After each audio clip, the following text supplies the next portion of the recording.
Well, hi everyone, this is Bob the Science Guy, and today we're going to continue our history of the flat Earth.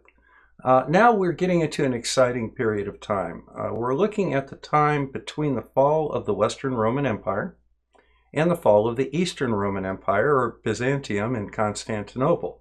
This is commonly referred to as the Middle Ages. So by the time of the fall of the Roman Empire, it had been pretty well established that the Earth was a spherical planet, and there were objects in the sky that were not of the Earth, such as the moon and the sun.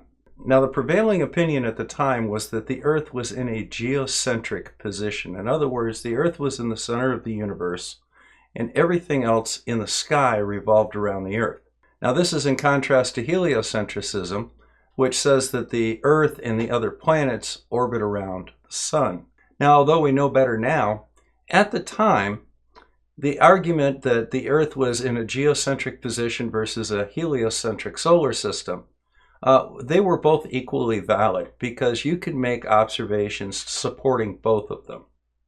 We didn't really have a good way to tell the difference between the two, and that wouldn't come until almost the Age of Enlightenment.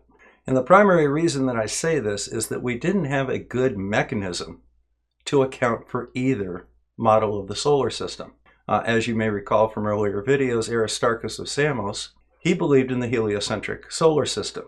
And his reasoning was that the sun was the largest object in the solar system, and it would make sense for the Earth to rotate around the sun versus the other way around. Now, in addition to Aristarchus, we had Martianus Capella in about 550 or 600 AD.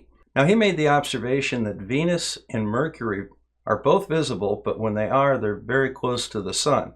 And he surmised that they were actually between us and the sun. So he was in favor of a heliocentric solar system as well.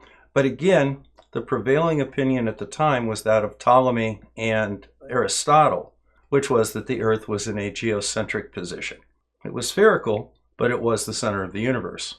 Now, with the fall of the Roman Empire, much of their science in the West was lost. And that was due to a number of reasons. The first one is that while we look at Latin as the language of science now, in Roman times, the language of science was ancient Greek. And during the Middle Ages, after the fall of the Roman Empire, there were not that many people that could read and understand ancient Greek. Most of the scientific work that was done in Latin was more for the popular press or popular layperson consumption. So it's very much like trying to restart the entire automotive industry by reading a box of back issues of Popular Mechanics. There was also a movement from urban centers out into the rural communities, separating people. And scientific communication during the Middle Ages was somewhat limited. There was no internet, of course. You could get books made by scribes, but they were exorbitantly expensive and generally reserved for royalty that had other things on their mind. And while monks in monasteries did continue to do some science, the bulk of their energies were directed towards the study of scriptures. One possible exception of this was astronomy. And astronomy was essential to the early church because it was used to fix the time of Easter. Easter does not fall on a particular date. The date of Easter is the first Sunday after the first full moon after the spring equinox. And it does vary quite a bit because in my lifetime, most Easters have been in April, but I do distinctly recall some that have occurred in March. Now, initially, the Diocese of Alexandria, which had some of the best astronomers during the Middle Ages, was responsible for fixing the date of Easter each year and transmitting that date to all of the major churches. This became rather tedious, and during the Middle Ages, a mathematical formula to determine the date of Easter was developed. And these were based on the synodic cycle of the moon, which is the phase-to-phase cycle of the moon. The spring equinox is generally considered to fall between March 20th and March 22nd, with March 21st being a settled upon date. And then they continued to use the Roman calendar, the Julian calendar, to determine the days of the week. That said, the Western and the Eastern Roman Empire had different ways of determining the date of Easter, and they never fell on the same date. Now, as a side note, the Middle Ages did see the rise of some pseudosciences, such as alchemy. Now, while alchemy looked at the four primary elements, earth, wind, fire, and water, and divided those further into wet and dry and hot and cold, with the idea that if you manipulated these properties, you could manipulate the resulting products. The idea was that gold was the purest of all elements. It's very dense, it doesn't tarnish, it's beautiful, it has value.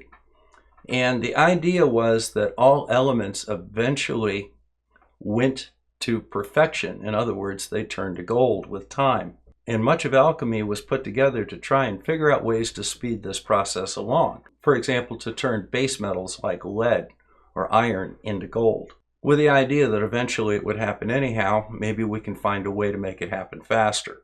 So in other words, the goal of alchemy was to turn base metals into pure metals, such as gold or silver.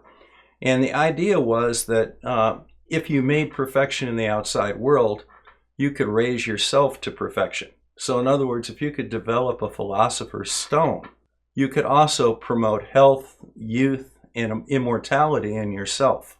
And the belief in alchemy persisted well into the period of enlightenment. There's probably alchemists out there now. The other advantage that alchemy had over the pure science of the Greeks was that you could have practical alchemy.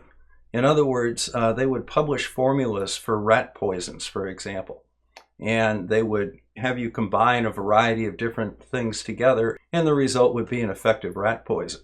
And you could test that. It either killed rats or it didn't. Now, I do want to touch on two other cultures that were taking place during the time of the Middle Ages.